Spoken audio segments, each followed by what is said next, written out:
Aduh. Waduh, parah ini.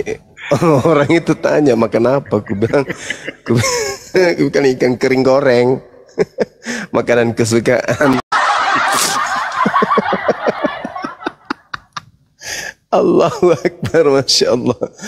Iya, lanjut. Gimana? Ada pasien kah hari ini? Ada 3 Kristen sudah, tapi yang satunya sudah kayaknya sudah bimbang. Allahu Akbar, Masya Allah. Iya, silakan sahabat. Ini bahas apa ini? Sorry. Kok di sini tertutup ya? C, nah itu baru kebuka.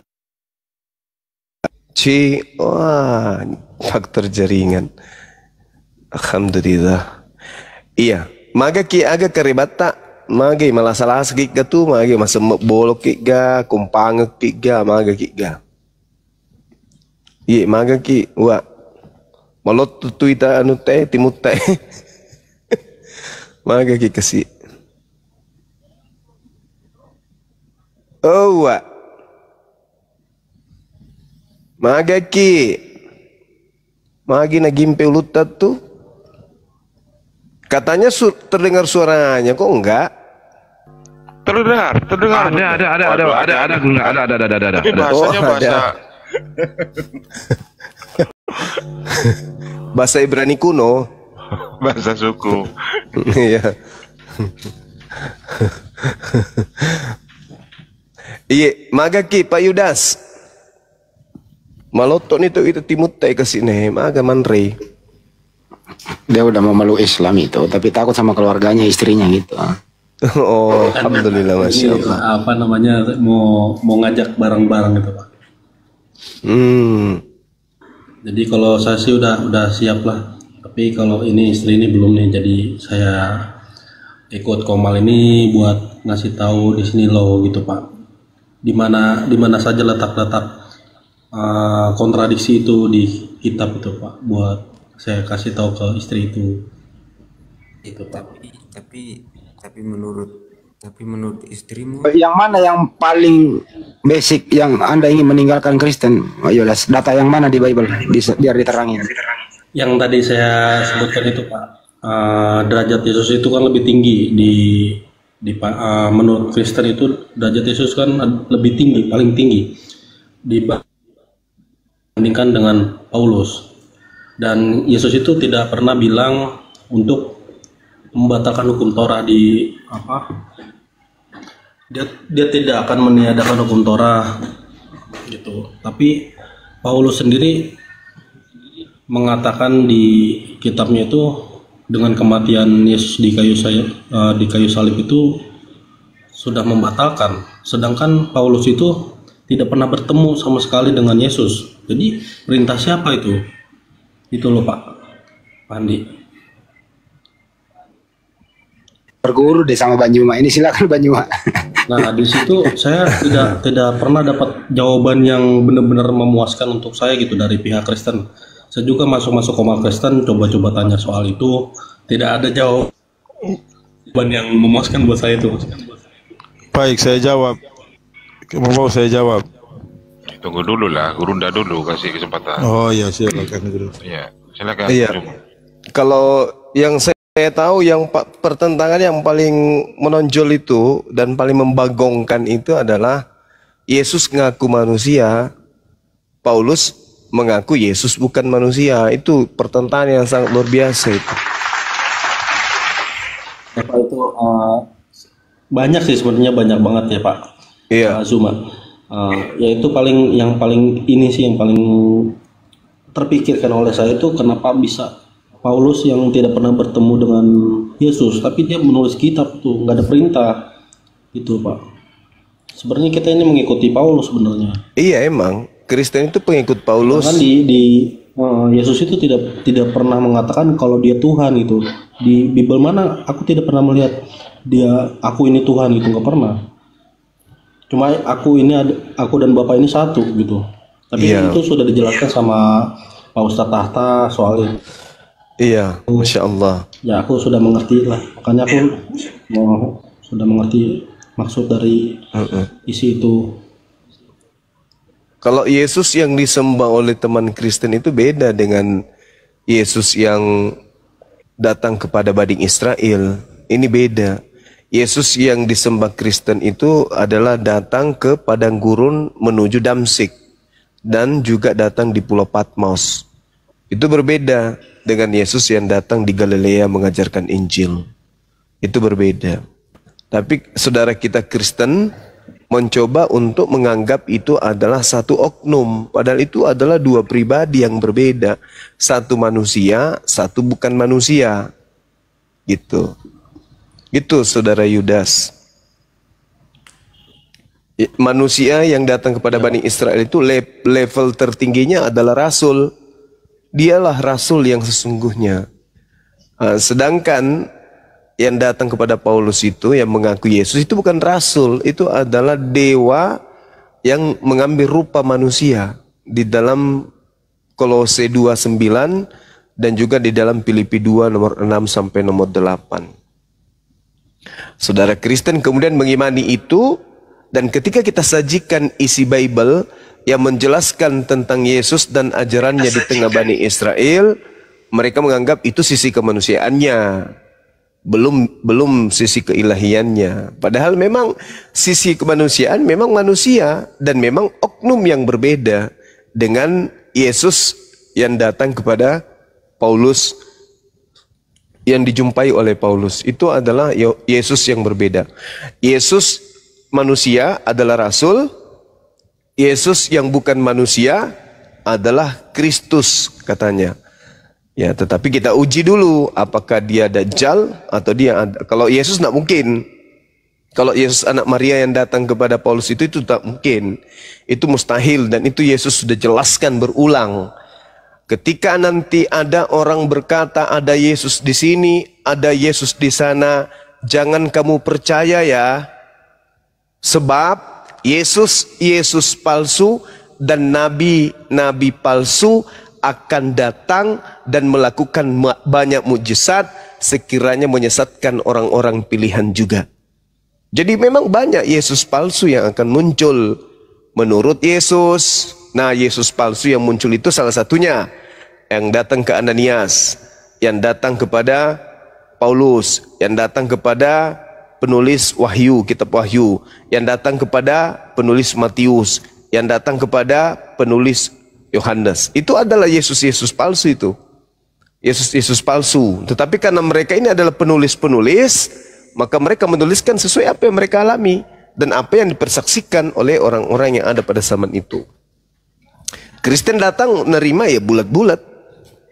Pokoknya Yesus juru selamat, dah selamat masuk surga, imani, Tuhankan. Nah, itu yang datang kepada mereka itu sangat-sangat kemudian sangat-sangat kemudian bahagia ketika kemudian orang-orang di bumi menjadi pengikutnya.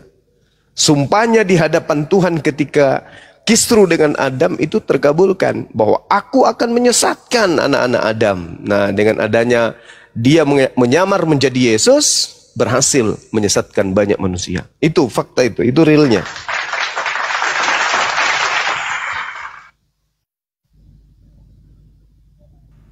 Baik Pak Zuma, terima kasih Pak. Iya.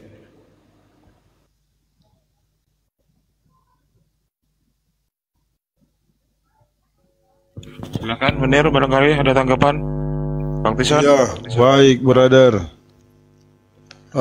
Tadi brother menyebutkan yang datang kepada Paulus yaitu bukan Yesus yang dikatakan Kristus itu ya.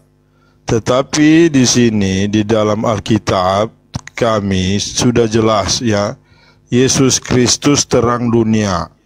Yohanes 1 ayat 9, Yohanes 3:19, Yohanes 8:12, Yohanes 9 ayat 5, Yohanes 11 ayat 9, Yohanes 11:26. Kejadian 1 ayat 3, maka firman Allah hendaklah ada terang, lalu terang pun jadilah. Ini hari pertama ya, hari keempat matahari. Terang sudah ada, yaitu firman ya. Matius 4 ayat 16, maka kaum yang diam di dalam gelap telah melihat terang benderang, dan bagi orang sekalian yang diam di tanah bayang-bayang maut terbitlah terang. Kisah Para Rasul 9 ayat 3, sedang ia berjalan dekat dengan Damsyik, tiba-tiba memancarkan suatu cahaya dari langit sekeliling dia, yaitu Yesus Kristus, ya, dikatakan terang dunia itu. Maka Paulus menjadi sadar dan dia bertobat sampai dia berkata, ya Tuhan, siapakah engkau? Karena dia tahu itu cahaya Tuhan. Karena Paulus ini orang Farisi dan dia juga ahli Taurat. Ya, baik. Itu brother yang saya sampaikan tentang Paulus, dia berjumpa dengan Yesus yang disebut Kristus.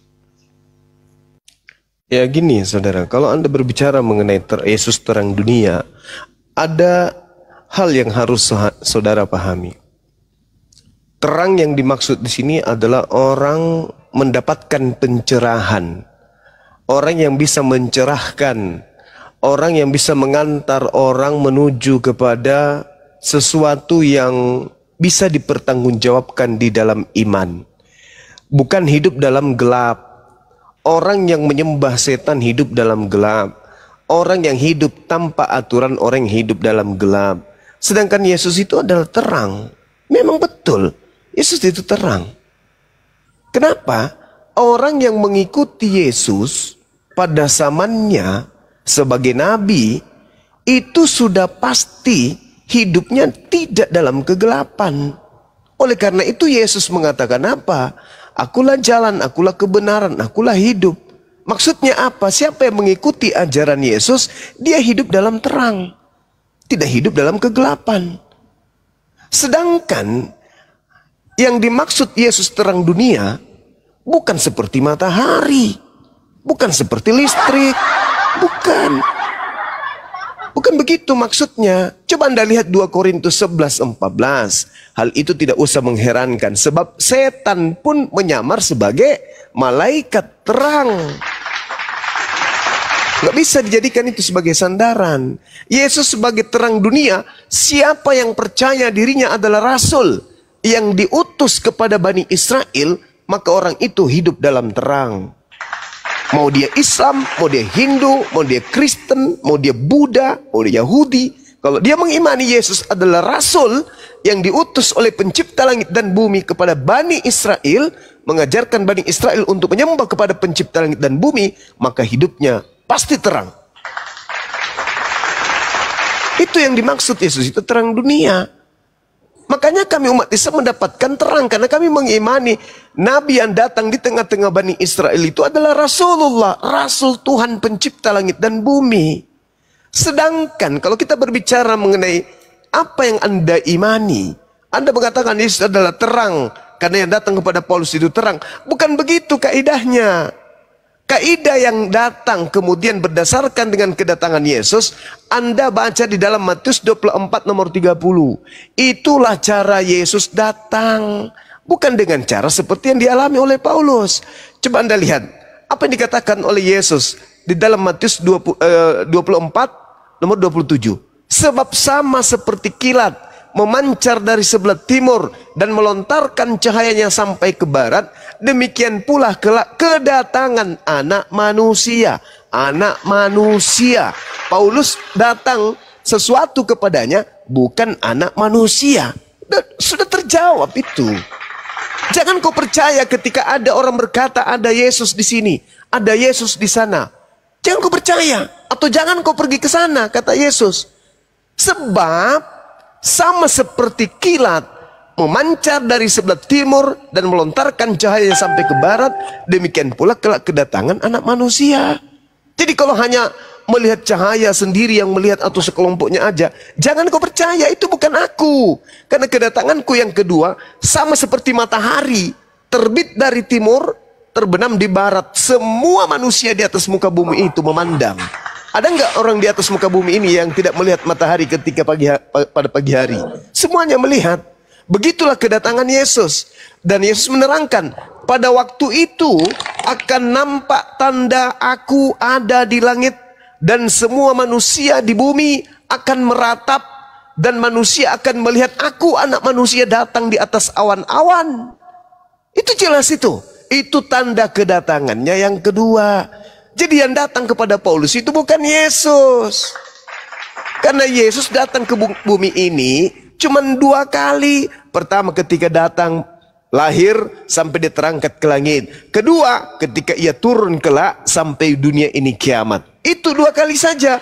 Makanya kata Yesus, antara kedatanganku yang pertama dengan masa kedatanganku yang kedua, di tengah-tengah masa itu, kalau ada yang mengaku bertemu dengan Yesus, baik itu di padang gurun ataupun dalam bilik, jangan kau percaya. Nah, ada nggak oknum yang mengaku setelah Yesus terangkat ke langit, mengaku bertemu dengan Yesus, padahal Yesus belum datang? Ada. Paulus. Itulah yang dimaksud oleh Yesus, penyesat yang datang kepada Paulus memakai nama Yesus dan berkata akulah Yesus. Dia akan menyesatkan banyak orang. Jangan kau percaya. Itu tergenapi oleh agama Anda, oleh Rasul Anda Paulus. Yesus malah datang nanti di akhir zaman. Yesus berpesan jangan kau percaya kalau ada yang mengatakan ada Yesus di sini. Jangan. Sebab kedatanganku yang kedua sama seperti kilat memancar dari timur sampai ke barat. Demikian juga kedatanganku nanti yang kedua. Bahkan Yesus lengkapi pada waktu itu tampak tanda aku sebagai anak manusia di langit dan semua bangsa di bumi akan meratap. Ini siapa yang meratap ketika ada makhluk datang kepada Yesus, kepada Paulus mengaku Yesus? Siapa yang meratap? Tak ada yang meratap. Sedangkan kedatangannya Yesus setelah manusia itu meratap semua. Kenapa? Karena ketika ia datang, bumi seketika berubah. Gelap gulita di mana-mana, gempa terjadi di mana-mana. Manusia meratap karena itu adalah tanda-tanda kiamat. Al-Quran menjelaskan itu. Dan juga Yesus menerangkan itu. Jadi yang datang kepada Paulus itu bukanlah Nabi Yesus, bukan Nabi Yesus, tapi makhluk roh yang mengaku Yesus. Itu yang saudara harus pahami. Bang Zuma. Ya, Paman. Izin menanggapi ya. Jadi Silakan. selamat malam buat semuanya. Sebenarnya Yesus bisa datang kapan saja. Yesus bisa datang. Karena kenapa? Sebelum dia naik ke surga, dia pernah berpesan, ketahuilah aku senantiasa menyertai engkau. Ya. Jadi jangan Anda lupakan ayat itu. Mana Yesus sekarang coba? Coba. Mana Yesus? Yang dimaksud menyertai engkau itu ajarannya. Betul. Bukan Dia oknumnya. bisa datang kapan saja melalui Mana pencerahannya. dalilnya? Mana dalilnya dia bisa datang kapan saja? Mana dalilnya? Mana? Makanya Anda jangan baca sepotong-sepotong. Ya. Sama seperti Dia kami juga menyertai siapapun yang percaya kepadanya hingga pada kesudahan zaman. Kami juga disertai oleh Nabi Muhammad. Bukan berarti oknumnya, tapi ajarannya. Sama Jadi seperti aku saya ketawa saja merasa. Saudara ya? Ferry, sama Aku seperti tertawa saya saja hidup. mendengar Anda. Saya sama seperti saya dalam hidup saya itu, orang tua saya tetap menyertai saya sampai sekarang. Kenapa? Karena saya memegang amanah-amanah mereka. Sama Ya, seperti dia. Yesus, ajaran Yesus maksudnya kepada murid-muridnya, wahai muridku, di mana kau berada, aku senantiasa menyertai kalian. Kenapa? Karena ajaranku ada pada diri kalian. Bukan berarti akunya, bukan berarti tubuhku, diriku, bukan, tapi ajaranku. Jadi mohon maaf. Ajaranku. Kapan coba Yesus datang samamu? Kapan? Kau jangan mimpi. Jadi dia datang bukan lagi sebagai bentuk fisik. Ya, bukan lagi datang secara iya, yang oke. Saya ikuti maumu. Yang kau maksud itu adalah Yesus yang datang ke Paulus yang menyertai kau. Makanya kau makan babi santai, ibadah minggu santai, minum khamar santai, menyembah makhluk santai, tidak pernah ibadah menyembah Tuhan santai. Kenapa? Karena Yesus menyertai kau. Yesus yang itu yang kumaksud. Tapi Yesus muridnya Bani Israel menyertai mereka selama mereka menjalankan ajaran Yesus. Menyertailah Yesus. Kenapa kamu begini? Karena ini ajaran guru kami. Kenapa kau begini? Karena ini ajaran Yesus kami. Nah sekarang kenapa kau sekolah minggu? Kenapa kau ibadah minggu? Siapa yang ngajarin? Kenapa kau makan babi? Siapa yang kau ajarin? Yang ngajarin kamu? Kenapa kau tidak bersunat? Siapa yang menemani kau itu? Yesus. Nggak mungkin. Yang menyertai kau itu adalah Yesus yang datang kepada Paulus, yaitu iblis. Bukan Yesus yang datang di tengah-tengah Bani Israel. Sama seperti kami, ku bilang. Sama seperti kami. Sama seperti kami. Nabi Muhammad menyertai kami sampai hari kiamat. Bahkan sampai ke jannah. Tapi bukan oknumnya, namun ajarannya. Jadi kalau Anda mengatakan oknumnya yang oh, tidak ada itu. Iblis yang menemani kamu, bukan Yesus. Gitu. Jadi harus kita pahami dulu Bang Zuma. Jadi sebenarnya begini ya. Saya juga bukan penganut Tritunggal. Jadi mohon maaf kepada saudara yang menganut Tritunggal. Memang kita agak beda, tetapi bukan berarti kita menjadi hakim atas sesama. Ya. Sebenarnya sudah jelas sebenarnya. Yesus itu siapa? Jati dirinya siapa? Statusnya apa? Yang menjelaskan tentang Yesus siapa dirinya siapa? Anda atau Yesus? Yesus sendiri telah menjelaskan siapa bagus. dirinya. Coba apa kesaksian Yesus tentang dirinya? Oh iya jelas. Ya memang jelas apa? Dia utus. Ya dia utus. Udah selesai. Dia utusan. Oh, dia utusan. Terus kenapa Anda menjadikannya Tuhan? Ya? Karena yang Anda jadikan Tuhan adalah Yesus lain. Itu. Tidak, saya bukan penganut. Tidak, saya bukan penganut Tritunggal. Tidak. Walaupun. Tidak, saya bukan penganut walaupun. Anda tidak. apa? Anda ini apa? Kalau bukan Tritunggal? Tidak. Saya penganut, saya memahami Tuhan yang esa. Ya, karena Yesus sendiri berkata, dengarlah hai Israel, Tuhan kita itu esa, ehad, ahad. Ya. Terus? Dan kemudian Yesus sendiri bersabda, inilah hidup yang kekal itu, bahwa mereka mengenal engkau satu-satunya Tuhan atau Allah, dan mengenal Yesus Kristus yang engkau utus. Itu hidup yang kekal itu. Jadi mohon maaf kepada saudaraku yang menganut Tritunggal, saya tidak menjadi hakim atas Anda. Dan juga sebaliknya, jangan menjadi batu sandungan terhadap sesama. Ya, saya itu penggali kebenaran, saya itu analis, sama seperti Anda Bang Zuma. Tetapi kita jangan terlalu mengadi-ngadi juga tentang Alkitab. Oke, sekarang begini kalau gitu. Kalau Anda adalah penggali atau yang kemudian mempelajari, mengkaji Bible, Yesus, menurut Yesus yang Anda tahu, mengaku dengan lisannya diutus untuk siapa? Bani Israel atau seluruh umat manusia? Makanya dia berpesan sebelum dia naik ke surga. Jadi begini Bang Zuma. Apalagi ya, jangan jangan kau nasihati saya, kau belajar aja sama betul. saya. Gini, Yesus, Yesus dengan mulutnya mengajarkan dirinya diutus untuk siapa? Apakah hanya untuk Bani Israel atau untuk Anda juga? Anda kan bertanya, biar saya jawab. Ya, tapi jawabannya harus sesuai dengan pertanyaan. Iya betul. Ya saya udah, kan mau silakan. menjawab. Nah, silakan. Saya mau menjawab. Jadi begini. Sebelum Yesus naik ke surga, dia pernah berpesan, pergilah jadikan semua bangsa murid. Oh, itu bukan itu bukan Yesus. Anda salah. Itu bukan Yesus. Itu bukan Yesus. Itu Anda terlalu gegabah menilai. Matius 28 itu ceritanya adalah tulisan yang muncul menceritakan tentang oknum yang keluar dari kubur. Ini yang saya tidak suka ketika Anda. Ini juga yang saya tidak suka ketika Anda kemudian mencoba untuk menipu orang banyak. Gak bagus.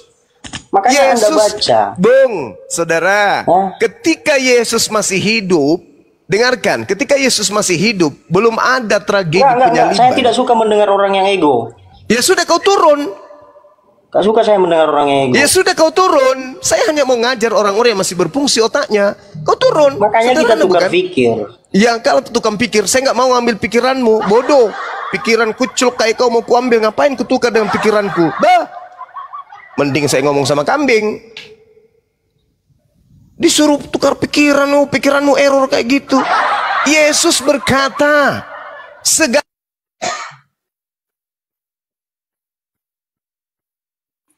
Aduh, nggak tahu Mbak Runda. Enggak, mute dia, ke mute. Iya, ada yang mute saya. Sama seperti tadi, ada juga yang buka mute saya gitu loh. Siapa sih yang suka mute ah? Entahlah, dia juga kena aneh kayaknya. Kena iblis juga. Jadi gini, saudara. Yesus berkata, sebelum ada tragedi penyaliban, Yesus yang berkata apa? Segala firman yang engkau berikan telah aku sampaikan.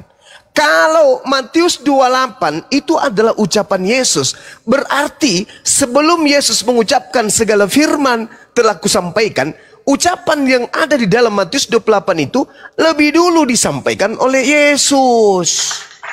Disampaikan itu dulu. Seperti akulah Alfa dan Omega. Diucapkan itu dulu. Baru dia ucapkan segala firman telah aku sampaikan. Supaya kita bisa paham. Oh, ternyata ucapan pergilah ke seluruh bangsa, jadikanlah seluruh bangsa jadi muridku, itu bagian dari firman yang Yesus terima. Tapi faktanya kan tidak. Yesus mengucapkan lebih dulu, segala firman yang engkau berikan kepadaku telah aku sampaikan. Nah, apakah setelah Yesus mengucapkan itu, ucapan dalam Matius 28 juga sudah diucapkan oleh Yesus? Tidak. Ucapan itu muncul nanti setelah 3 hari setelah tragedi penyaliban. Berarti itu bukan firman Yesus. Itu ucapan Yesus yang keluar dari kubur. Siapa yang keluar dari kubur itu? Bukan Yesus lagi, tapi oknum lain yang mengaku Yesus. Katanya kitab Anda kitab sejarah. Kalau kitab Anda kitab sejarah, maka sejarahnya harus runut. Jangan Anda mengatakan, oh Yesus disunat. Padahal yang Anda bahas ini adalah Yesus sebelum lahir. Gak boleh kayak gitu. Yesus mengatakan segala firman. Jadi semua perkataan-perkataan setelah itu bukan lagi ucapan Yesus. Kecuali, titik 2, dengarkan. Ada pengulangan Yesus. Misalnya, Yesus pernah mengatakan itu ketika di Galilea atau di Yudea. Ketika dia mengajar. Lalu diucapkan kembali oleh penulis Matius. Itu berarti pengulangan. Lah ini sama sekali nggak ada Yesus pernah mengatakan, pergilah, jadikanlah seluruh bangsa menjadi muridku. Itu nggak ada ucapan Yesus itu. Sebelum dia mengucapkan segala firman. Itu muncul belakangan. Berarti itu bukanlah ucapan dari Yesus yang adalah Rasul. Itu ucapan Yesus KW-KW-an. Gitu saudara. Gitu aja kok repot. Katanya kitab sejarah, kok balik-balik. Ayo, siapa lagi mau garambang? Silakan. Ini jenggot ini, selamat pagi ini jenggot ini. Jenggot, selamat malam. Selamat pagi. Kristen apa Islam? Jenggot.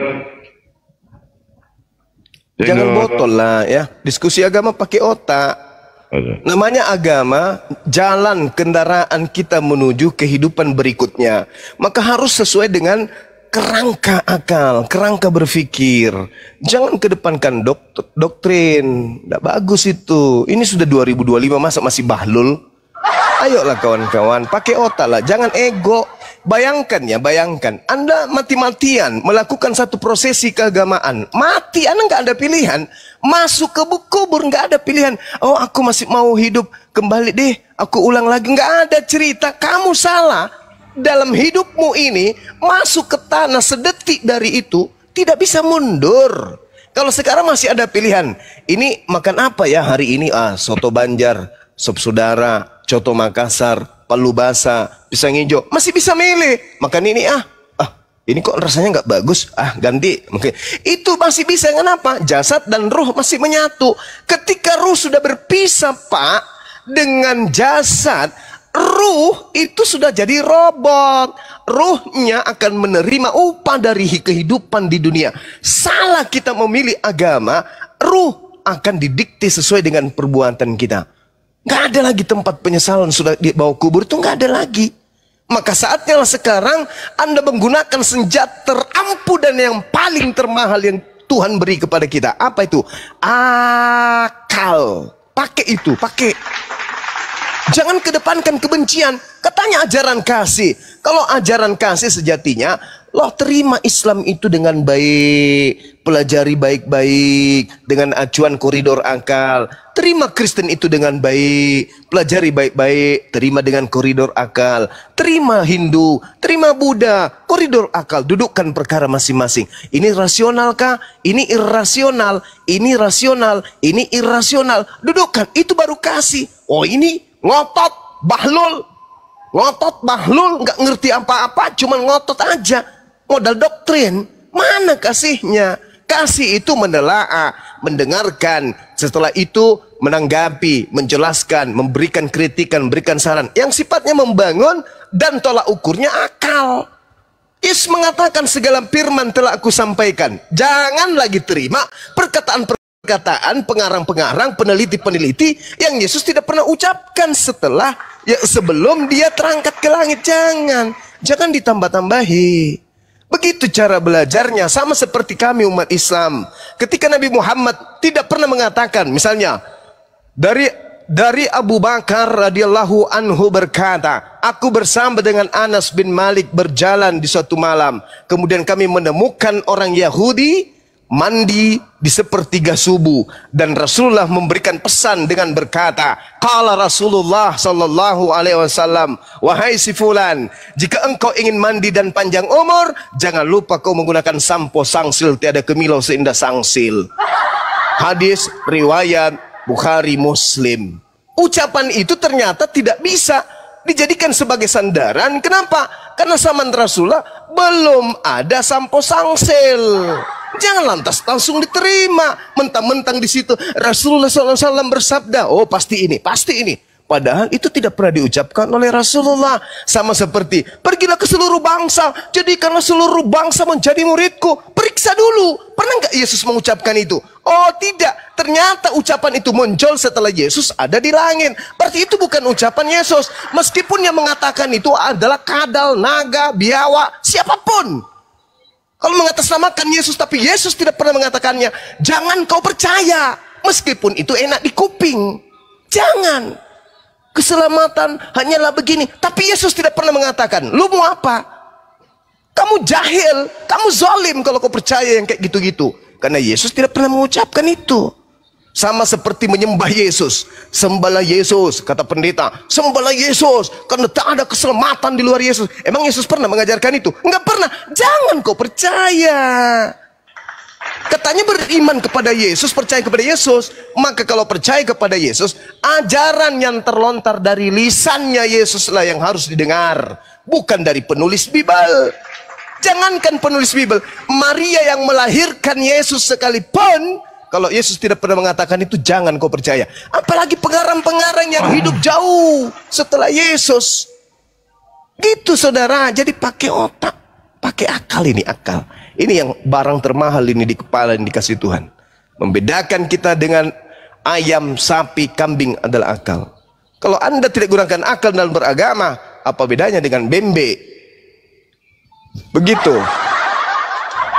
Berbahagialah ada diskusi-diskusi seperti ini supaya kita menguji kebenaran iman yang kita punya, kan gitu. Ya, lanjut Ki. Salsabilah, lanjut. Ramadan, selamat malam, selamat pagi, selamat pagi Ustaz. Ramadan. Assalamualaikum Bang. Waalaikumsalam. Ya, waalaikumsalam. Ya. Mohon maaf Bang ya, kita tunggu konten Bang ya. Sebentar Bang, saya mau ngomong. Ya, Bang Juma. Ya. Gimana Salam Bang? Salam kenal dari saya Remalun Bang Juma. Iya Bang. Ya. Oke, itu aja Bang. Iya. Makasih Bang ya. Ya, Assalamualaikum semuanya. Waalaikumsalam. Waalaikumsalam warahmatullahi wabarakatuh, Bang Rimalun. Sama seperti tuduhan Nabi Muhammad SAW dituduh cabul. Itu tuduhan muncul kapan? Ada enggak pada masanya? Ada enggak orang yang mengatakan itu kepada baginda? Kalau tidak ada, jangan percaya. Sama seperti ada orang menuduh Bang Suma itu jelek, buruk rupa. Kalau Anda tidak pernah melihat dan ternyata Bang Zuma itu ganteng, jangan kau percaya. Gitu. Akal pakai. Itulah gunanya kita diberi akal. Beruntunglah kalian hidup di tengah-tengah para apologet Islam ini. Karena mereka mengajarkan kalian dengan jujur, tanpa tendensi kebencian, tanpa ada keinginan untuk memperkaya diri. Mereka murni memperjuangkan kebenaran. Bagikan keringnya dong. Nah, gitu dong. Bismillah. Jadi untuk yang 2 slot kita serahkan untuk Kristen ya, yang Kristen ya.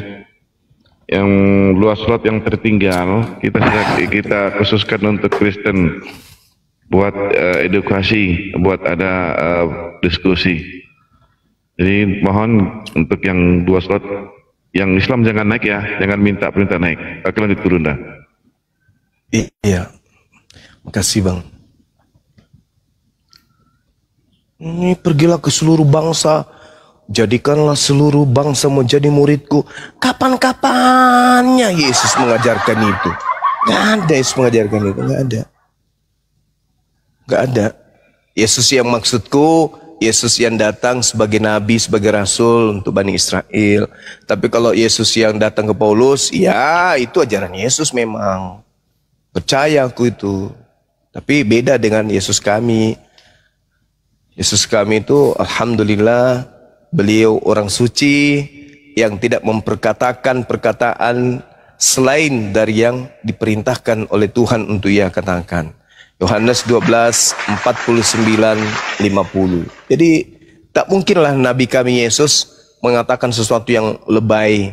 Akulah Tuhan, akulah pencipta. Alamak, gak ada yang kayak gitu-gitu.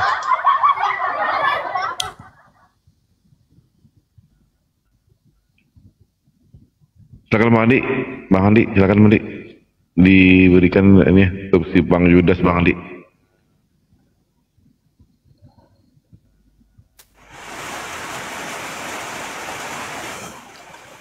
Ini ada pejuang rupiah, Gurunda, Kristen. Iya.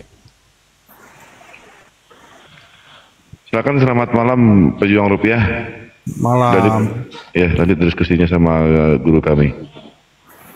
Ya, saya tadi mendengarkan ya diskusi Bang Juma, dan ada satu yang saya tangkap tadi ya dari Bang Juma bilang jangan percaya kalau ada yang bilang Bang Juma itu jelek misalnya, karena nggak pernah ngelihat kan gitu ya Bang Juma tadi ya.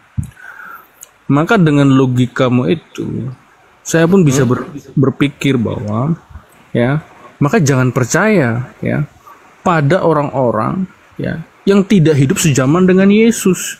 Mereka itu melihat Yesus, mereka itu menyaksikan cerita tentang Yesus. Bagaimana saya mungkin percaya kepada kesaksian orang yang hidup tidak sejaman dengan Yesus? Kan begitu. Benar nggak Bang Juma? Betul itu. Betul itu. Ya, sekarang kalau misalnya saya sezaman kemudian dengan Michael Jackson. Ya. Saya sezaman nih. Ya. Tapi saya tidak pernah ketemu. Ya. Tapi saya banyak cerita tentang Michael Jackson. Anda percaya nggak? Tergantung. Apanya yang tergantung? Tergantung di mananya? Abang dapat cerita Michael Jackson. Iya. Abang tidak hidup sejaman. Saya sezaman. Oh, abang hidup sejaman. Iya. Tapi saya tidak pernah ketemu. Tapi abang nggak pernah ketemu. Saya bukan pengikutnya juga. Saya juga bukan muridnya. Saya bukan sahabatnya. Tapi saya banyak cerita untuk mendapatkan keuntungan gitu loh.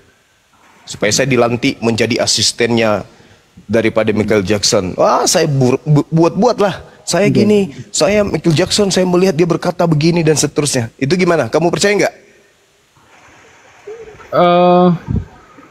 Perbandingannya harus dengan orang yang tidak sejaman. Loh ya. Kok bisa kayak gitu? Saya sezaman dengan Michael Jackson. Paulus sejaman dengan Yesus. Kita harus bandingkan. Sama dong. Saya dengan Michael Jackson sezaman, tidak pernah jumpa. Paulus dengan Yesus sejaman, tidak pernah jumpa. Anda percaya? Percaya nggak Anda ketika saya berbicara mengenai Michael Jackson, sementara saya nggak pernah ketemu? Nah ya, apalagi dengan orang yang nggak sejaman kan gitu Bang, benar nggak? Iya. Sekarang permasalahannya adalah ketika saya yang berbicara tentang Michael Jackson, orang berakal pasti sudah tidak percaya. Nah, yang jadi masalah sekarang ini, Yesus Paulus tidak, kemudian dia sesaman tapi tidak pernah ketemu. Lu kok Anda percaya? Kan lucu. Loh, murid-murid Yesus banyak, Bang. Siapa murid Yesus yang menulis Bible? Siapa? Murid Yesus itu banyak. Ada 70 Iya, saya orang. tahu. Tapi yang menulis Bible Anda itu siapa murid Yesus nulis Bible? Lukas itu murid Yesus. Markus Kasih itu data murid boleh? Yesus. Boleh kasih data? 70 murid itu kan ada 70 murid yang dilantik. Boleh kasih data? Nggak bisa kayak gitu. Boleh kasih data?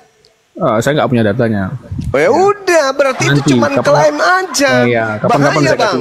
kapan-kapan saya kasih Bahaya data ya sama kalau berbicara agama yang akan menghantarkan kita ke alam kubur, ya asal modal percaya. Itu bahaya. Bahaya itu. Tapi maksud saya gini, Bang. Perbandingan saya tadi kan adalah gini. Abang kan bilang ya bahwa orang yang nggak pernah ngeliat abang nggak akan bisa dipercaya ketika bilang abang jelek atau abang ganteng gitu kan. Nah, logika yang sama ya itu saya pakai gitu loh. Bagaimana abang bisa membuktikan orang yang tidak sejaman dengan Yesus mengatakan peristiwa yang berbeda? Dari mana itu dapat beritanya? Oke. Saya lebih percaya yang mana kan Oke, gitu. sekarang begini. Anda percaya mana pencipta langit dan bumi yang berbicara daripada pengarang-pengarang yang ada di Bible Anda? Wartawan-wartawan yang tidak pernah bertemu dengan Yesus yang adalah manusia biasa. Ayo. Nah, itu kan klaim juga. Benar nggak? Bukan itu permasalahannya. Sekarang sekarang Nabi Muhammad menerima wahyu dari langit. Sama seperti Nabi Musa menerima wahyu dari langit. Begitu juga Yesus menerima wahyu dari langit. Itu wahyu. Berarti yang dari langit ini yang menyampaikan. Sekarang Lukas menulis, Paulus menulis, itu dia dapat informasi dari mana? Sedangkan di situ di tengah-tengah mereka telah hidup sosok manusia Yesus sebagai pembawa berita firman, tapi mereka tidak pernah bertemu. Sumber di Islam itu Nabi Muhammad, sumber di Yahudi adalah Yesus. Iya kan? Betul kan?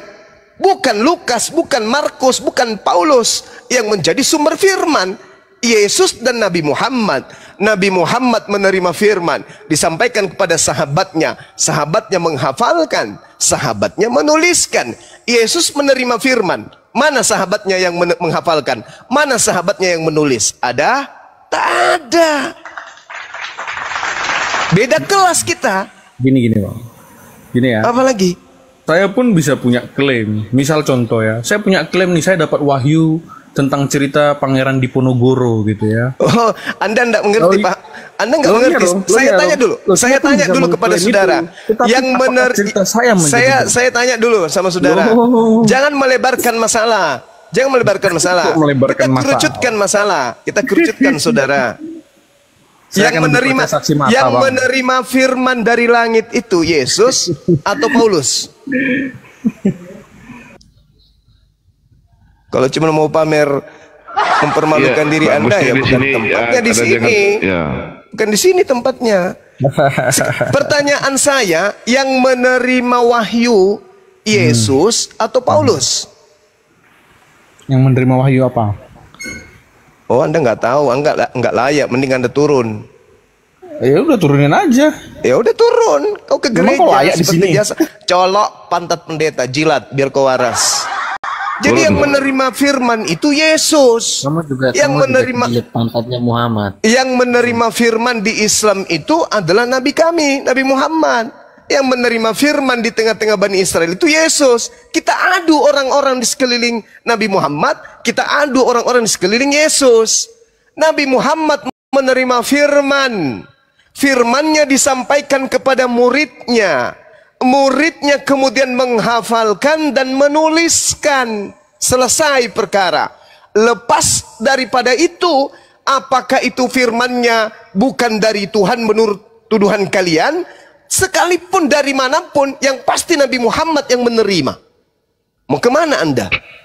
Al-Quran diterima oleh Nabi Muhammad dari manapun sumbernya. Lalu kemudian Nabi Muhammad menyampaikan kepada muridnya, dihafalkan muridnya, dituliskan muridnya. Apapun ceritanya, apapun Anda mau terima atau tidak, itu dari Tuhan pencipta langit dan bumi. Itu bukan urusan kami. Yang pasti klaim kami adalah Nabi Muhammad menerima wahyu diberikan kepada sahabatnya, diberikan kepada muridnya, dihafalkan, dituliskan. Selesai. Yesus menerima wahyu dari langit. Setelah Yesus, lalu kepada siapa? Kepada siapa? Diam 1000 bahasa. Lalu yang menerimanya dihafalkan atau dituliskan? Gelap. Gelap segelap-gelapnya. Gelap segelap-gelapnya. Enggak ada yang menghafal, enggak ada yang menulis dari Yesus. Hayo. Dari situ aja kalian udah keteteran. Macet internasional. Nabi Muhammad menyampaikan Iqra, sahabatnya menerima, menghafalkan Iqra, menuliskan Iqra. Yesus menerima firman. Yesus mengajar ke murid. Murid hafal enggak? Enggak. Murid tulis enggak? Enggak. Lalu ya kan Yesus hanya untuk Bani Israel aja. Pada zaman itu juga ya. Lepas Yesus pergi udah selesai, bubar. Balik kanan, bubar. Jadi Kristen ini dari mana? Ya bukan dari Yesus. Kan udah aku bilang. Bukan, Kristen itu bukan dari Yesus. Yesus datang menerima firman, menyampaikan firman kepada pengikutnya. Begitu Yesus terangkat ke langit, udah selesai, tutup buku, nggak ada lagi. Kristen ini muncul belakangan dari orang-orang yang tidak dikenal, bukan murid Yesus, dan menerima firman bukan dari Yesus juga. Mereka bukan penghafal, mereka bukan penulis. Mereka hanya menuliskan berdasarkan dengan hasil penyelidikan, hasil penelitian, hasil saksi-saksi orang yang tidak dikenal. Itulah hasil yang diimani oleh Kristen hari ini. Paham, kawan-kawan? Oke, paham. Nah, gitu dong. Oke, paham Juma. Ya, gitu dong. Ya, Erik. Oke. Ngejak debat yang Juma, silakan. Oke, siap Juma. Oke, siap. Oke, Ya. ready ya. Yes. Oke. Sekarang gini Juma, pertanyaan saya. Saya mau dulu bertanya, kirain mau ngapain? Bolehkah berbohong di Islam? 1. Bolehkah selingkuh di Islam? Gak boleh. 2. Bolehkah berbuat zina di Islam? Gak boleh. Gak boleh. Gak boleh. Oke, kalau kubuktikan gimana? Silakan. Boleh dalam 3 hal. Itu sudah paham kan? Oke. Sekarang kalau di Kristen boleh nggak berbohong? Oh, nggak boleh. Apapun alasannya tetap dosa. Kenapa Yesus mempraktikkan bohong? Apa buktinya? Yohanes 3 nomor 13. Apa? Yohanes 3 nomor 13. Iya, bacakan. Kamu nggak tahu? Bacakan satu perikop. Bacakan satu perikop. Ya, jangan potong-potong satu ayat. Kalau saya Sini. Saya baca Kejadian sampai Wahyu ya. Kalau saya Juma, ya, Juma. Kalau saya Juma, ya dengarkan ilmiah bahwa boleh selingkuh, ya. Satu dulu. Ini ilmiah bisa kita buktikan sekarang. Satu dulu. Masalah kebohongan dulu. Masalah kebohongan dulu kita bahas. Oke ya? Masalah kebohongan. Habis itu kita bahas tentang selingkuh. Nah gini. Itu cuma narasimu. Dengarkan saya. Kalau dalam 3 hal itu kamu akui. Dalam 3 hal. Yang pertama membuat istri senang. Misalnya kita makan masakan beliau asin. Iya, poligami. Poligami nggak boleh. Itu nggak boleh. Siapa boleh? Itu tidak ada hubungannya poligami dengan 3 bohong itu. Jangan bahlul. Menyenangkan menyenangkan hati istri. Misalnya kita lagi makan masakannya asin. Ditanya, ayah, enak gak sayang? Oh, enak sayang. Itu contoh. Dan itu semua dipraktekkan oleh orang Kristen juga. Udah kau diam kau. Nah sekarang Dengarkan. Sekarang kebohongannya Kamu Yesus. diam, itu Diam, Bahlul. Nah, hilangkan kau. Ini, nih, dengarkan di bawah. Ini yang kau sembah nih, berkata di dalam Yohanes 3 nomor 3. Kita lihat ya, apa yang dikatakan oleh yang kau sembah. Dengarkan. Tidak ada seorang pun yang naik ke surga selain Yesus yang telah turun dari surga, yaitu Anak Manusia. Oke, kata siapa? Kata Yesus. Tertulis di mana? Tertulis di Yohanes 3 nomor 13. Oke. Menurut Yesus, tidak ada seorang pun yang telah naik ke surga selain dari aku. Itu kata Yesus. Mari kita cek di dalam 2 Raja-Raja 2 nomor 11. Sedang mereka berjalan terus sambil berkata-kata, tiba-tiba datanglah kereta berapi dengan kuda berapi, memisahkan keduanya. Lalu naiklah Elia ke surga dalam angin badai. Ada Tuhan pembohong.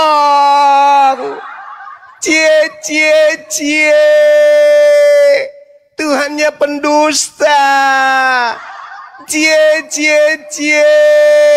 Sembahannya pembohong, penipu. Tidak ada orang yang naik ke surga, yang telah naik ke surga selain dari aku. 2 Raja-Raja 2 nomor 11.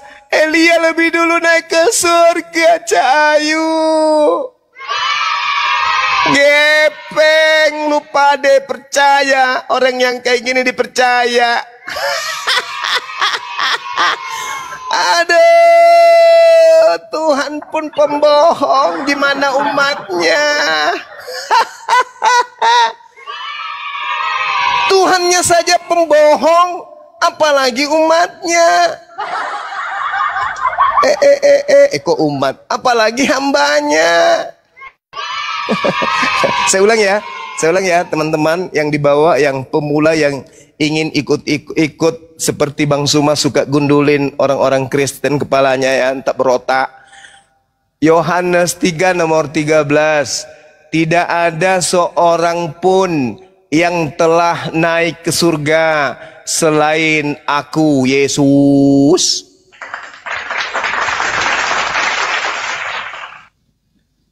Dua Raja-Raja 2 nomor 11.